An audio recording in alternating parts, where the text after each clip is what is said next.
말씀을 드리고자 합니다.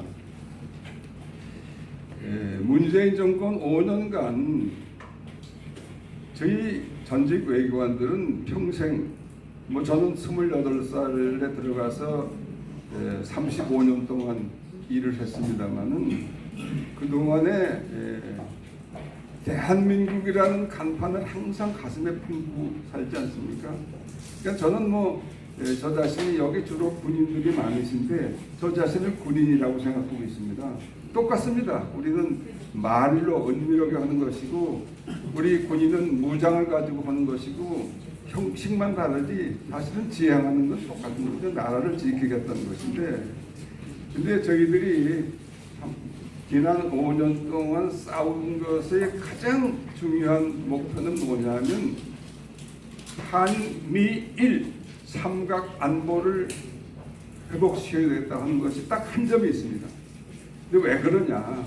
그건 문재인 정권, 물론 노무현 정권부터 시작됐습니다만은 문재인 정권 5년 동안은 한미동맹을 깨부시는 것, 그것이 최종 목표입니다.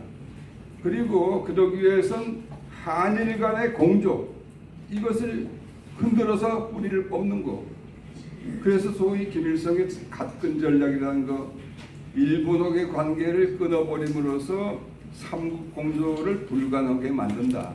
근데 이런 것인데 거기에 대해서 우리 전직 외교관들이 정말 간결하게 반대 운동을 했죠. 원래 그 노무현 정권이 2002년에 시작이 됐죠. 저는 러시아 대사로다가 그때 이제 다시 불려 들어왔는데 그러고 저는 이제 은퇴를 했습니다만은 그 노무현이 집권하고 한 것이 뭐냐, 첫 지시가 아마 우리 이정진 차관 잘 아시겠지만은 주한미군 철수하려면 어떻게 해야 돼? 그것이 첫 지시였다고 합니다. 그런데 국방부에 있던 참모가 그 당시에 국방장관이 전 기억이 잘 안 납니다만은 대통령 지시를 어떻게 할 수가 없잖아요. 그러니까 전문가한테 상의하니까 그걸 배란간 주한미군 철수하는 건 그건 좀 곤란한 거고요. 그 꾀에 꾀를 내 가지고 결국 한 것이 이름을 바꿔 가지고 전시 작전권 환수라는 아주 복잡한 이름을 붙였지요. 그래서 노무현 때 시작해서 소위 전작권 환수라는 그런 이상한 미사역을 써가지고 그 목표는 주한미군 철수를 통해서 한미동맹을 파괴하는 것. 그것이 노무현이 목표였어요. 사실 나중에 조금 바뀌었지만은 그리고 그것이 이제 현실적으로 그 실천에 옮겨진 것이 문재인 정권 5년간이었거든요. 그래서 여러분들이 아시는 것처럼 문재인이가 2017년 3월입니까 5월입니까 5월에 집권을 하고 바로 2018년에 그 평창 동계올림픽, 여러분들 지금 눈에 선한 장면 있지 않습니까? 그 동계올림픽 개막 전날 전야제를 하면서 그 당시에 미국에서는 펜스 부통령이 왔고 일본에서는 아베 총리가 왔고 그다음에 북한에서는 김여정이고 김정남이 이 둘이 왔고 다른 외빈들이 많았죠. 거기서 신용보기를 찬양하는 그거 정말 우리 전광훈 목사님 거기 너아라 TV 여러 번 나왔죠. 그런데 그 신용복이라는 사람이 어떤 사람이든 외교사를 많이 들여다보고 있는데요. 월남이 1975년에 적화됐습니다. 그래서 그때 이제 우리 공관도 다 철수하고 그랬지만은 철수 못하고 남아있던 사람 중에 이대용 장군이라고 있어요. 네. 돌아가셨습니다. 이대용 장군. 육사 동창 회장도 하셨죠. 네네. 이대용 장군이 거기서 억류돼서 5년 동안 있었습니다. 근데 그동안에 우리가 그분을 구출하기 위해서 굉장히 노력을 했어요. 그 당시 인도 정부가 이 주선을 해가지고 북한하고 회담을 하기 시작했어요. 근데 북한은 그 월병에 대해서 영향력을 가지고 있기 때문에 뉴델리에서 회담하는데 저쪽에서는 자기들 간첩들을 내달라고 명단을 20명을 내주고, 우리는 우리대로 명단을 가지고 이제 이대용 장군을 살리기 위해서 했는데, 저쪽에서 마지막까지 버틴 것이 20명 다 안 해도, 그러니까 한 사람이라도 해달라고 한 것이 바로 이대용 장군이었어요. 그러니까 신영복이었습니다. 마지막 한 사람. 그러니까 얼마나 김일성이가 신영복이를 구하려고 했었냐. 그건 뭐 여러분 잘 아시는 거예요. 그래서 평창 올림픽이 이제 그렇게 개막이 됐으니까 그때 이미 미국이 생각하기를 펜스 부통령은 그 자리에 딱 그냥 나가지 않았습니까? 밖으로. 예, 골을 못 보니까. 그러니까 그 당시에 이미 한미동맹을 벌써 금이 꽉 가기 시작했죠. 근데 이제 그 다음에 나온 것은 바로 서훈이, 정의용이 얘들이 평양에 가가지고 김정은이한테 가가지고 뭘 받아 적어가지고 와가지고 한반도의 완전한 비핵화라는 선전을 가지고 왔죠. 예, 그거 완전히 사기극이었습니다. 그때 우리는 뭐 저거 사기라고 그렇게 외쳤습니다. 그런데 그걸 가지고 또르륵 워싱턴에 가가지고 트럼프 대통령이 만나가지고 거기서 바로 트럼프 대통령이 즉흥적으로 오케이, 나 김정은이 만나겠다 이렇게 돼가지고 바로 그 6월 12일 날입니까? 저 싱가포르 회담으로 이제 이어지게 되는 건데요. 그 한반도의 완전한 비핵화라는 것은 완전한 사기극이에요. 처음부터. 근데 그거 그냥 매달렸죠. 근데 그것이 결국 이제 그 1년 후에 하노이, 베트남의 하노이 회담으로 이어지면서 거기서 그 깨졌지 않습니까? 완전히 깨졌어요. 그 깨져서 그 꿈이 이제 완전히 무산됐음에도 불구하고 이 문재인은 계속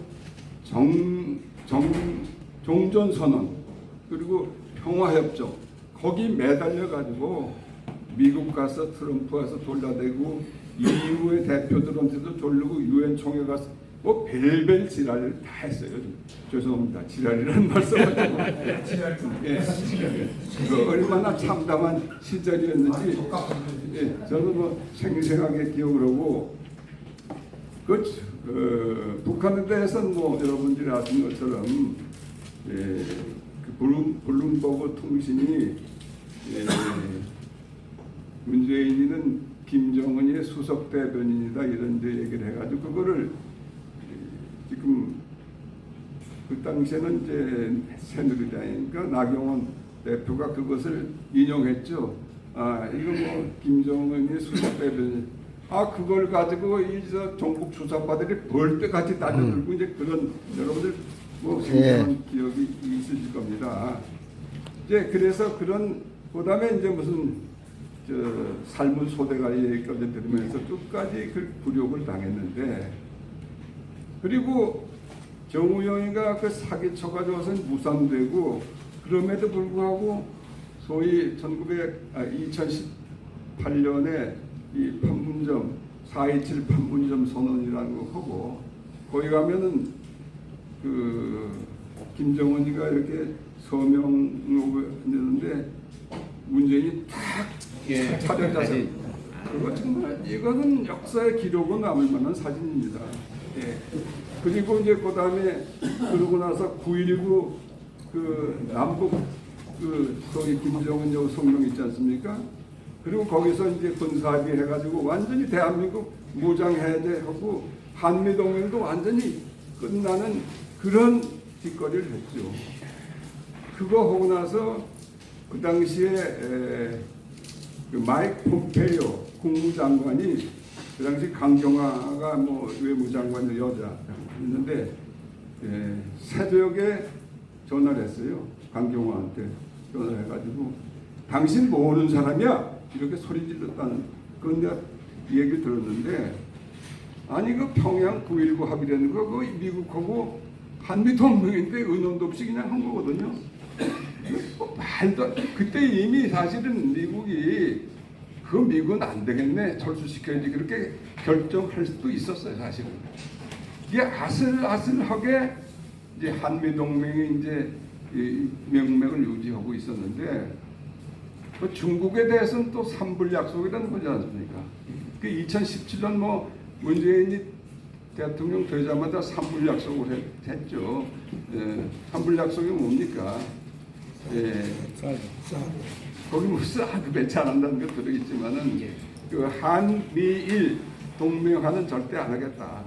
예, 그리고 MD 미사일 디펜스 미사일 방어 그 미국이 주도하는 그 체제에 들어가지 않겠다. 세 가지 약속을 했는데 이것은 바로 나는 반미한다는 거죠. 그 미국에 대해서 한 게 중국에 대해서 했으니까 뭐 간접적인 효과가 있겠지만 결국 미국이 볼 때에는 한미일 안 돼, 사드 안 돼, MD 미국이 주도하는 거거든. 지금 일본하고는 이미 그 미사일 방어 시스템 같이 하고 있습니다. 요번에 한미일 3국이 했기 때문에 이제 같이 할 겁니다. 네, 그런데 하여튼 이게 이제 중공 쪽으로 확 치우치는 바람에 한미동맹이라는 게 사실상 그게 뭐 형태만 있는 거지 의미가 없어졌죠 그때 이미. 그다음에 이제 한 것이 그 한미 군인이라는 건 훈련을 해 전투력이 생기는 건데 그 연합 훈련을 뭐 거의 도상 훈련이다 뭐 저 거의 안 했거든요. 그리고 여기서 연습을 하면 뭐 저쪽에 알라스카에 가서 한다 어쩌고 아니야 여기 엄연한 현지가 있는데 훈련을 딴 데 가서 하고 뭐 이런 참 웃지 못할 사건들이 많이 있어요. 그래서 중공하고 밀착되고 한미동맹을 파괴하고 거기다가 이제 한일 관계라는 것은 대한민국의 한일 관계 역사상 최악의 시기였습니다. 원래 1965년에 박정희 대통령이 그 한일 국교 정상화를 이룩했죠. 그래서 과거 식민지 역사를 청산하고 이제 새롭게 미래를 향해서 손을 잡는다는 기본 틀이 마련이 됐는데 이걸 좌파 정부들이 들어가서 그냥 흔들기 시작한 거죠. 그게 노무현 때부터 시작됐습니다.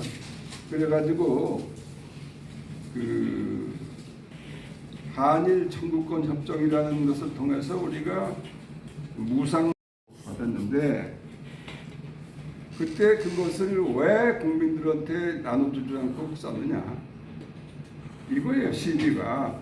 그때 이제 그 협정이 뭐가 잘못됐다 다시 재검토해라 그래가지고 또 우리 뭐 위원회를 만들고 저도 거기 이제 위원으로 참여도 그랬는데 그걸 어떻게든지 뒤집어 보려고 그냥 그건 결국 한일 관계 깨닫는 거죠. 처음부터 했는데 다 서류를 뒤져보고 그래도 거기서 뭐 잘못된 게 없단 말이죠.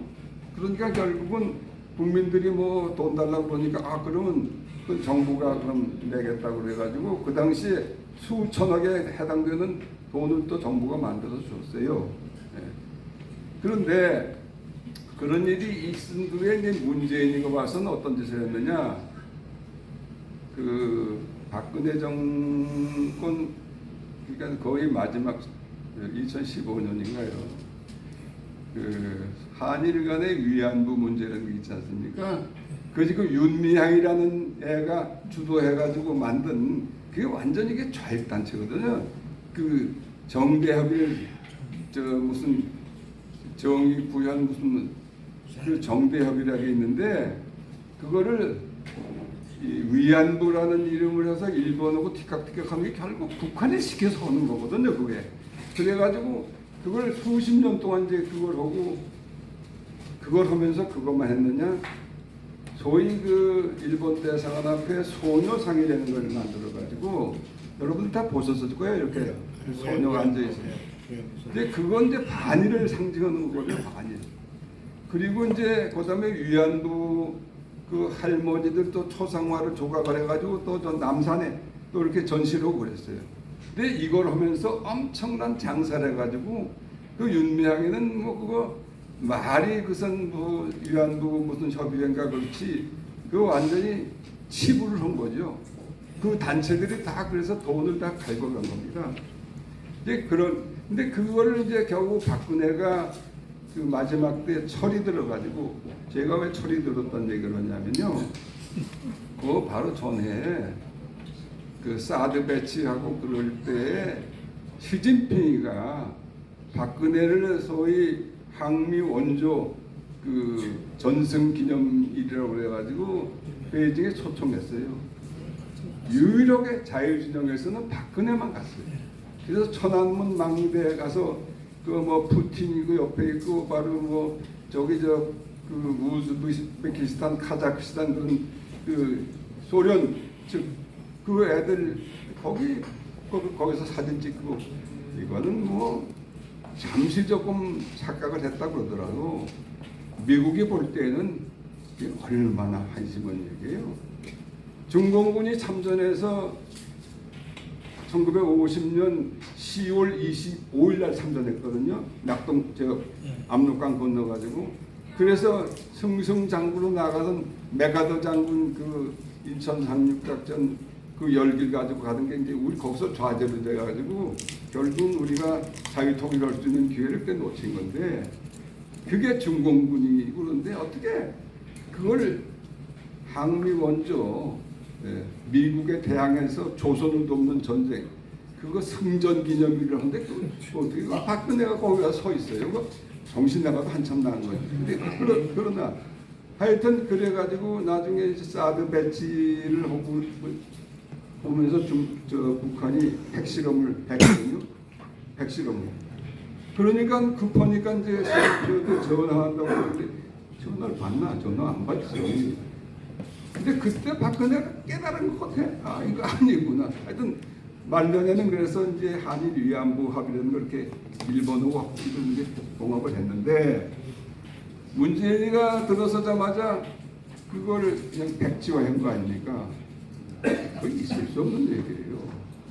그 다음에 또 2018년에는 대법관에 김능한이라는 자가 있어요. 그 자가 일제시대 징용공에 대한 배상 문제 그 배상해야 된다 이렇게 판결을 했는데 그거는 1965년 한일 그 청구권 협정상 그거는 재론할 수 없는 문제예요. 처음부터 저는 그 외교 업무를 하면서 주로 그 문제에 젊은 청춘을 다 바친 거나 마찬가지인데 그걸 다시 재론하면 그건 한일 관계가 없어요. 신뢰가 없으면 무너지는 겁니다. 그건 개인이나 국가나 마찬가지죠. 근데 그걸 이제 문재인은 한일 그 위안부 합의를 갖다 그냥 깨버렸고, 그 다음에 그 한일 청구권 협정에서 재론할 수 없게 만드는 걸 다시 배상하라고 그러고, 그러니까 일본하고는 사실 돌아올 수 없는 강을 건넜어요. 그 당시에 일본이 선택할 수 있는 카드라는 것은 한국하고 국교 끊는 것이 카드였어요. 사실 저는 그 우리 외교관 성명을 내면서 그 일본과 미국 우방들한테도 호소했어요. 이거는 절대 문재인이 용서하면 안 된다. 우리가 힘을 합쳐서 이 좌파 주사파 정권을 타도해야 된다. 이렇게 강력한 성명을 내가 그런 적이 있는데, 그러니까 이게 한일 간에 그냥 그게 극도로 그게 악화됐기 때문에 저는 사실 이거 이제는 한일 관계는 끝이구나 그런 생각을 했어요. 그럼 한일 간 동맹이 그게 그 뼈대만 남고 다 무너졌고 한일 관계가 끝장나면 뭐 대한민국 사실 설 자리가 없어요. 그랬는데 이 윤석열이라는 사나이가 대통령이 되고 나서 상황이 완전히 180도 달라진 것이죠. 이게 지금 1년 3개월 만에 이것이 지난번에 그 캠프 데이비드 그 회담이 있다는 것은 기적 중에 기적이라고 생각합니다. 그건 정말 엄청난 일을 한 거예요. 한국 내에서는 이 언론이 이 조중동은 글쎄 뭐 물론 KBS, MBC 그건 뭐 논외를 치더라도 조중동 같은 소위 보수 언론이는데 그 칭찬하는데 굉장히 인색해요. 그래서 그걸 우리가 요번 그 성명에서 그걸 좀 지적을 했는데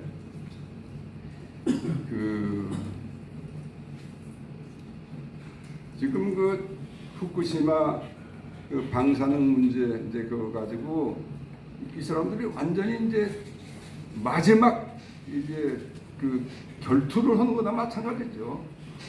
이 자유우파에 대해서. 근데 이게 아까도 말씀드렸지만은 이제 중국하고 북한하고 다 이제 같이 하는 거기 때문에 이걸 우리가 정말 이번에 힘을 합쳐서 하지 않으면 절대로 이제 안 되는데, 제가 오늘 강조하고자 하는 것은 이 8.18 그 캠프 데이비드 그것이 얼마나 역사적으로 위대한 하나의 사변이라고 저는 생각하는데요. 저희처럼 이 국가 안보 외교를 몇십 년 동안 해온 사람들이 굉장히 쇼크를 받아서 솔직히 얘기했어요. 어떻게 미국 대통령하고 대한민국 대통령, 일본 수상이 이런 합의를 할 수 있는가? 거의 불가능에 가까운 합의를 했어요. 여러분들이 아시는 것처럼 이미 윤석열 대통령은 취임사에서부터 그리고 그 해의 유엔 총회 연설서부터 지난번 그 4월달 미국을 국빈 방문했을 때 상하 양원 합동회에서 연설부터 이것이 그 강조한 것이 소위 자유와 인권과 법치 이 세 가지 연대를 강조한 거거든요. 앞으로 우리 국제사회는 자유와 인권과 법치 연대로 단합해서 나가야 된다. 이거 이 윤석열 대통령의 이 주도력에는 대단한 것입니다. 그것을 미국이나 일본이나 거부할 수 없는 거예요. 그건 너무나 당연한 얘기를 했기 때문에. 그래서 미국에서도 일본에서도 윤석열이 갖다 껴안고 이제 이런 일들을 했는데, 이제 지난번에 그 8.18 캠프 데이비드의 가장 핵심적인 이 문제는 그게 뭐 굉장히 길고 그래서 그걸 뭐 제가 다 설명은 안 하겠습니다만은 신문에도 다 났고, 그 대한민국과 미국과 일본 이 3국이 세계의 핵심적인 모든 이슈에 대해서, 그건 뭐 안보, 경제를 포함해서 뭐 첨단 기술까지 뭐 AI까지 뭐 반도체 뭐 이런 뭐 우주 항공이 이런 문제 해결을 위해서 세 나라가 힘을 합쳐서 공동으로 대응을 하겠다. 이런 정신을 분명히 했어요. 이거는 사실 우리가 상상할 수도 없는 결과입니다. 그리고 중국 문제, 이 러시아 문제, 여기 딱 러시아, 중국 국명을 딱 박히고, 이 무엇이 문제나, 예컨대 러시아의 우크라이나 침략, 이건 안 돼 하는 걸 세 나라가 분명히 했고, 중국은 왜 안 돼? 중국은 소위 그 남중국해에서의 해양 자유 원칙 있지 않습니까? The freedom of navigation. 그 내해화 자꾸 해가지고 해양을 넓히니까 거기에 대해서 지금 미국이 소위 그 군함을 파견해서 계속 그냥 그 가까운 그 기름값 그냥 탕진하면서 그냥 계속 하지 않습니까? 그런 거, 그거를 이제 한미일 3국이 다 같이 힘을 합치겠다는 거 분명히 했고, 대만에 대해서도 대만의 그 소위 그 대만에 대한 위협이 있지 않습니까? 그거를 그 일방적인 그리고 힘에 의한 현상 변경 절대 있어서는 안 된다. 그것을 3국이 그냥 공동으로 또 성명을, 지금까지는 미국은 혼자 열심히 했어요. 근데 한국의 이 문재인 정부 때는 자기는 모른 척으로 빠져요. 일본은 같이 오지만은 그렇게 소리내서 하지 않아. 이번에 3국이 그거를 공동으로 중국에 대한 거라고 딱 전제하고 한 건 이건 뭐 상상할 수 없었던 일인데, 가장 중요한 것은 이제 한반도 문제입니다. 우선 이제 한반도 문제는 별도 챕터를 가지고 이 북한의 핵 미사일, 이 도발, 여기 대해서는 3국이 힘을 합쳐서 대응을 하겠다는 걸 분명히 했어요. 그 문제 앞으로 여러 가지 이제 상황들이 전개가 될 텐데 그걸 원칙적으로 그걸 분명히 하고 그다음에 지금까지는 삼국이 그런 걸 한 일이 없는데 북한의 인권 문제에 대해서 북한 인권 문제는 사실 트럼프 때는 그걸 손도 안 냈어요. 트럼프 때는. 지금 바이든 대통령은 북한 인권 문제, 국군 포로 문제, 납치자 문제, 북한 이탈 주민 문제 이걸 우리 공동으로 대응했다. 거기는 이제 일본인들 납치 문제가 또 있어요. 일본도 납치 그 문제가 있지 않습니까? 그래서 그걸 공동으로 해결하겠다는 걸 결의를 분명히 하고 거기에 딱 한 줄이 뭐가 있느냐면은 자유롭고 평화로운 통일 한반도 이런 표현이 거기에 살짝 한 줄 들어가 있는데 사실은 그게 엄청난 그 역사적인 문건이라고 저는 생각합니다. 그건 대한민국이요 헌법에 명시했죠. 대한민국은 자유민주주의야. 자유민주주의 기본 질서와 평화로운 그 통일을 지향한다. 이게 우리 대한민국 헌법에 명시되어 있는 겁니다. 그런데 그것을 우리 헌법을 그대로 고토하지는 않았지만은 자유롭고 평화로운 한반도를 지향한다. 이 3개국이 거기 딱 도장을 찍었다는 것은 정말 역사적인 문건입니다. 그래서 저는 그 우리 성명서에 그런 부분을 얘기를 했어요.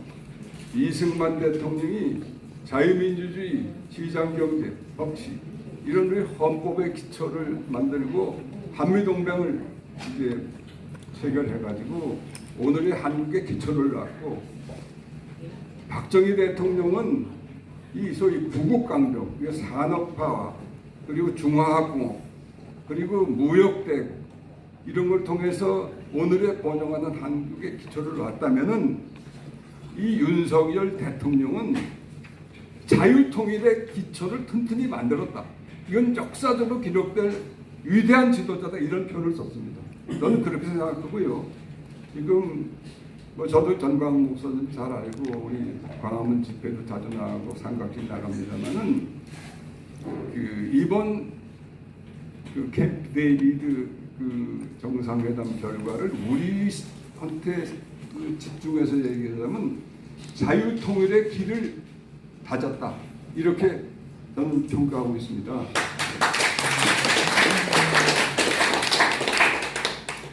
근데 이제 문제는 아까도 잠깐 말씀드렸지만은 이게 지금 중공하고 북한하고 러시아는 완전히 그 비상사태에 있어요. 지금 왜냐하면 이게 유례가 없는 동맹입니다.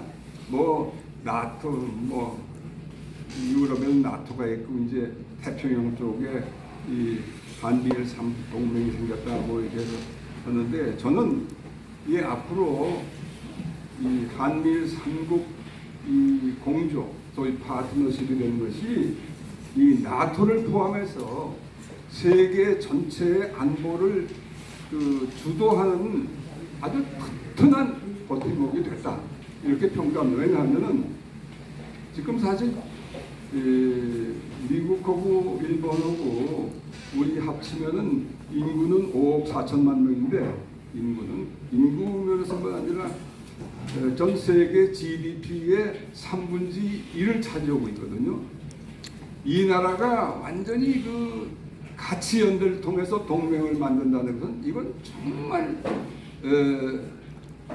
상상할 수도 없었던 일이거든요. 그래서 우리가 이제 앞으로 이러한 기조를 계속 유지하고 해 나가야 되는데 문제는 이제 아까 우리 이정진 차관님도 말씀하시고 그랬지만은 이거는 이 윤석열 정권이 대를 이어서 이렇게 안보를 튼튼히 다지고 모든 면에서 자유와 인권과 법치를 강화하는 이런 세계 모범적인 국가로 다시 재도약을 해야 될 텐데 그러려면은 우선 지금 다 그냥 천지가 다 좌파 아닙니까? 국회도 그렇고 대법원도 그렇고 뭐 민노총 무슨 뭐 전교조 전부가 그런데 그리고 그거를 중공하고 북한하고 연대해가지고 지원을 하고 여기 주사파들 간첩들하고 다 연계가 되어 있으니까 이런 전쟁터에서 우리가 정말 잘 싸우지 않으면 안 되겠다. 네? 그럼 싸울 수 있는 원동력이 뭐냐? 우리 뭐 정말 윤석열 요즘 얼마나 잘합니까? 아까도 말씀드렸지만은 지난번 8.16 때 연설도 그렇고 지난번 자유총연맹 가서 한 것도 그렇고 엊그제 국민의힘 연찬회 그리 정말 대단한 최근에 가장 한 것이 이제 소위 이념과 철학 이게 없이 무슨 뭐 그걸 달려하는데 무슨 양쪽 날개를 가지고 따라다녔냐 방향이 같아야지 알지. 아이 정말 너무 마음에 드는 얘기를 한 거죠.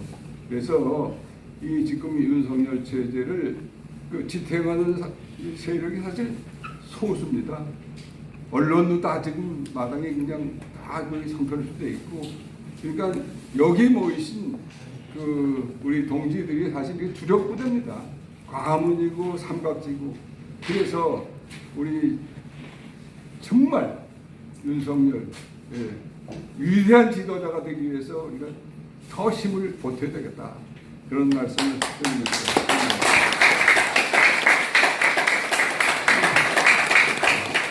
혹시 질문 있으면 질문해 주세요. 네. 지금 미중 패권 전쟁 있잖아요. 미중 패권 전쟁, 우러 전쟁하고 이 사이에서 지금 현재는 신냉전 체제가 지금 되고 있다. 거기에 대해서 앞으로 우러 전쟁에 대한 어떤 전망과 그다음 러시아와 우리의 관계를 어떻게 정리해야 될 것이냐. 좋은 질문 하셨는데, 뭐 기억에 생생합니다. 10월 27일 우리 한미동맹 70주년 그리고 정전협정 70주년 바로 얼마 전에 뭐 우리 이정민 차관님은 저쪽 평택 가서도 열심히 하시고 저희는 또 저쪽 다부동 거기 기지에 이승만 트루만 두 대통령 동상 제막식에 좀 다녀오고 또 여기에서 이제 뭡니까 미국에 있는 종북 주사파 분자들이 또 분탕지라고 해서 여기 와서 바로 요 옆에 서울 글로벌 센터라는 데서 저희 반환 집회를 온 거 아닙니까? 그때 이제 신자유연대 우리 또 동지들이 나와서 집회를 했죠. 그래서 그때는 사실 세 군데서 전부 이 종북 주사파들 다 우리가 몰아냈죠.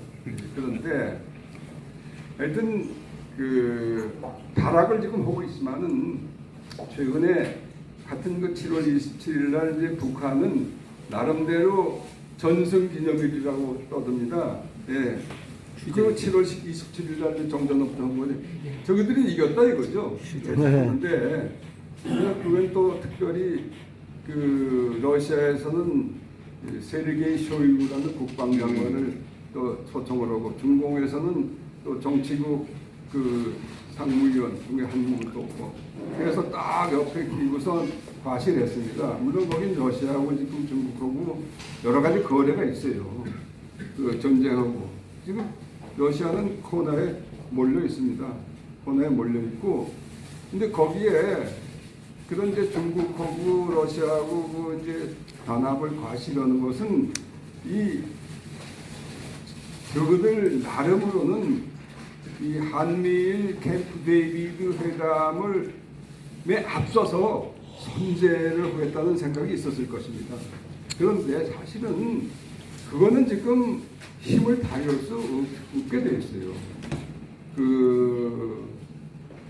이 한미일의 힘이라는 게 너무나 압도적이고 그것은 현대사 세계 문명의 새로운 이제 흐름이 자유와 인권 법칙 연대 이건 뭐 대단 그 이후에 무슨 나토가 다 그렇고 그렇지 않습니까?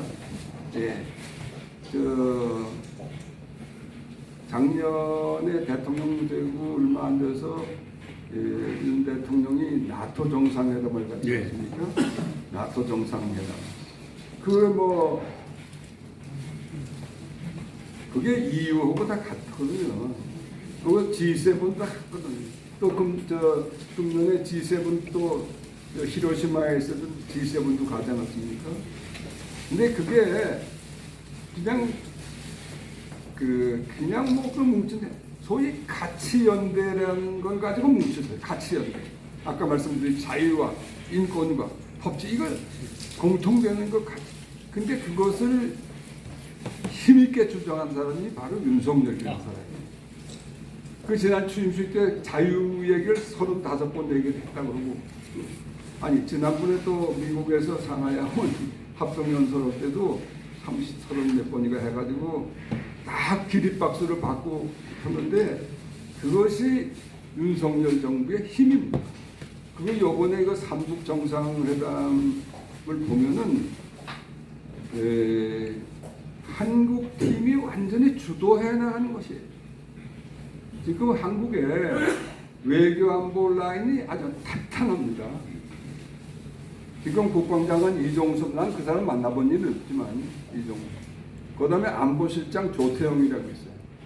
그 제 잠깐만 후배지만 하여튼 아주 그 바로 차장 김태효라고 있는데 이 사람 그 사람 아주 기가 막힌 사람입니다. 그리고 박진 외교부 장관 이 사용사들이 이게 정말 아주 쟁쟁한 친구들이에요. 그리고 지금 그 미국에 있는 국무장관이 게 토니 블링컨이라고 있는데 그리고 또 안보보좌관 그거 누구예요? 이름이 누군가 아이고 이름이 그만 그 아주 젊은 친구가 있죠. 근데 그 사람 둘이 다 그 바이든 대통령이 부통령 할 때부터 그러니까 오바마 정부 때 부통령 할 때부터 이제 그 바이든 참모들인데 그 우리 지금 현재 우리 외교안보 팀하고 아주 친한 사이예요. 친해. 하고 그냥 하고 그냥 알아듣는 사이예요. 그래서 이번에 그 캠프 데이비드 회담을 성공시키는 모태가 된 게 우리 안보팀이 아주 정말 잘한 것입니다. 일본은 우리 허잠대로 끌려온 거예요. 그리고 미국은 원래 우리가 필요했고 우리의 가치 동맹으로서의 한미를 묶는 거 그것이 이제 미국의 그것도 이제 히트를 친 작품인데 그래서 앞으로 러시아, 북한 그리고 중국 한미라고는 나는 게임이 안 된다고 봅니다. 게임이 안 돼요. 한마디로 같으면 게임 셋. 게임 끝났습니다. 그래서 우리가 그렇게 해서 응원을 하면 되겠고 우리 외교안보 팀에 대해서 한번 박수 한번 쳐주세요.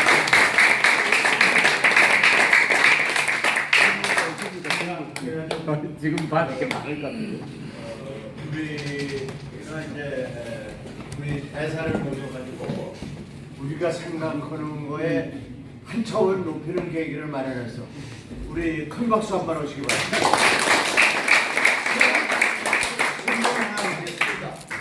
좀 어려운 문제이긴 하나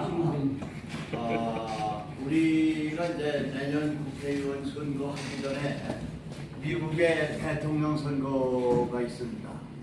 근데 이제 저도 이런 한미 관계를 많이 다뤘는데 우리 어쨌든 한미 동맹 이후에 한미 간의 그리고 일본 간의 관계가 지금 최고로 좋은 시기다 이거죠. 근데 이제 내년도에 미국 대통령 선거가 있는데 막 그렇게 안 되겠지만 만일에 또 트럼프가 되면은 현재 우리가 하고 있는 그 기조를 계속 유지하기 위해서는 또 그것도 준비를 해야 된다. 그거에 대해서는 우리 국가가 어떤 방향으로 나오는 걸 좋은지 좀 어려운 질문이긴 하나. 물론 굉장히 어려운 질문 하셨는데요. 저도 가끔 그런 질문을 받습니다. 근데 저는 이렇게 얘기하고 있습니다. 트럼프 시대하고 지금 시대가 달라졌다. 요번에 이 한미일 삼국 결국 동맹인데 그게 동맹이란 말은 어휘로서는 안 쓰지만 사실 동맹입니다. 동맹인데 그것이 왜 가능하냐 하면 아까도 말씀드린 가치 연대가 가장 중요한 것입니다. 인권, 자유와 인권과 법치 세 가지가 있는데 그걸로 뭉친. 그래서 트럼프 이제 그것이 새로운 그것이 이제 나토고 EU고 다 거기 지금 같이 오고 있는 거거든요. 근데 이 흐름을 깨기는 쉽지 않을 겁니다. 또 하나는 북한이 트럼프는 그 정치적인 이익을 위해서 한 사람인데 그래서 북한 김정은이 어떻게 해서 하나 좀 일을 만들면은 자기 정치적인 입지가 이제 올라가니까 그걸 노리고 했는데 결국 실패했어요. 그 이제 지금까지 쭉 계속되는 현상은 북한은 변하지 않는다. 이게 너무나 이제 잘 알려진 거예요. 그러니까 지금 이제 한미일 삼국도 북한이 변화 안 된다는 것을 전제를 하고 지금 한 거거든요. 다만 이제 그 워딩에는 북한하고 대화는 우리가 무조건적으로 한다 이렇게 되어 있지만은 그건 그냥 그 말이 그렇다는 얘기고 그래서 트럼프가 되더라도 이렇게 지구적인 규모의 이 트렌드 이 소위 가치 연대 이거에 반하는 행동하기는 좀 어려울 것이다. 전 그래서 그 신중하게 낙관적입니다. 그 문제에 대해서. 그러니까 그건 이제 우리가 또 잘하게 달렸죠. 네. 네, 감사합니다. 이게 하나 더 질문 드려도 되겠습니까? 아니 자꾸 지금 국민들이 굉장히 궁금해하는 게 지금 중국과 대만 관계인데 이게 어떻게 전개될 것인에 따라 우리도 선택지가 많이 지금 그래서 만약에 그 양안 전쟁이 진짜 일어날 수도 있고 안 일어날 수도 있고 만약에 일어난다면 우리 대한민국은 우리도 전쟁할 수 있고 어떤 입장을 가져야 될 것이냐? 그거는요. 전쟁이 일어나느냐 안 일어나는 걸 제가 뭐 정쟁이도 아니고 그건 상당히 어려운 질문인데요. 지금 적어도 미국과 일본은 그 가능성을 염두에 두고 대응하고 있다고 봅니다. 그런데 거기에 우리 대한민국이 지금 소위 그 힘에 의한 현상 변경 그 용납하지 않는다. 거기 도장을 찍었어요. 그건 뭐냐면 삼국이 대만 문제에서 공동 대응한다는 얘기입니다. 그러면은 만일 중공이 대만을 공격을 한다. 당연히 미국, 당연히 일본 그 참전할 수밖에 없어요. 예, 왜냐하면 일본은 소위 생각을 했는데 청각열도라는 게 그게 일본 땅인데 중국이 주장하고 있는 거죠. 그래서 이미 준전시 상태에 있습니다. 사실은.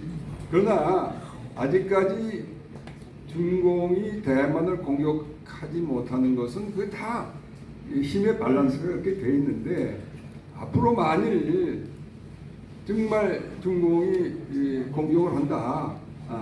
그러면 그 미국은 절대 가만히 있을 수 없습니다. 예, 지금까지 홍콩이나 신장 이익으로 내몬고 이런 거 전부 인권 탄압 등등 해서 그거는 전쟁까지 일으키지 못하고 가만히 있지만 대만은 그게 아니에요. 대만이 무너지면요. 그건 일본도 한국도 위험해지는 거죠. 그건 절대 용납할 수 없는 건 레드라인인 것입니다. 그러면 일본하고 미국이 합한다? 그런데 한국은 팔짱 끼고 있다? 저는 그게 불가능하다고 봅니다. 그러면 우리가 그럼 지상군을 보내고 이렇게 전투에 참가하면 그건 조금 별도 문제죠. 예, 우리가 한미 동맹이라는 것은 일방적인 동맹이 아니라 그 뮤추얼한 거거든요. 서로 그 미국이 위기에 처하면 우리도 도와야 되는 거 아닙니까? 그 쌍무적인 의무가 있는 거니까. 그럼 미국을 도와야죠. 당연히 미국 돕는 방법이 여러 가지 있지만은 지금 가장 중요한 것은 한미일 3국이 이번에 동맹화되는 것에는 이제 그 지금 그 우리 저 유엔사가 있지 않습니까? 유엔사의 그 후방 기지는 일본입니다. 일본의 일국 군대의 기지가 있어요. 저쪽에 요코스카, 요코다, 자마, 그다음에 저 오키나와에 가면 또 푸텐마 뭐 이렇게 해서 사세보까지 해가지고 일국 군대가 있는데 그것은 한반도에서 전쟁이 일어나면 즉각적으로 후방지에서 다 그 병참 보급 뭐 정보대공 다 그렇게 하게 돼 있어요. 그럼 그렇게 돼 있는데 거꾸로 일본이 대만이 하고 전쟁 나면 일본도 위험해지거든요. 그럼 일본은 우리가 소수방관하느냐? 그렇지 않습니다. 그런데 그 구체적으로 어떻게 도울까 하는 문제가 있을 뿐이지 우리는 절대로 손 놓고 있을 수 없다. 당연히 참여해야 되고 개입할 수밖에 없다.